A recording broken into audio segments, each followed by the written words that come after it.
தோஷங்கள் நீக்கும் பிரதோஷம் சிவன் நஞ்சுண்டதால் வந்த நேரம்.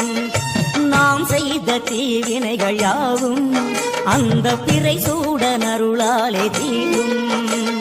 நாரணன் விடையாக நந்தியின் கொம்பிடையில் சிவனாடும் நேரம் இது.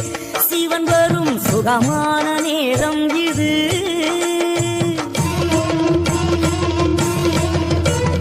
கருணாகரன் சுத்த சிவமானவன் கருணை பொழிகின்ற நேரம் இது. வரம் தருகின்ற நேரம் இது.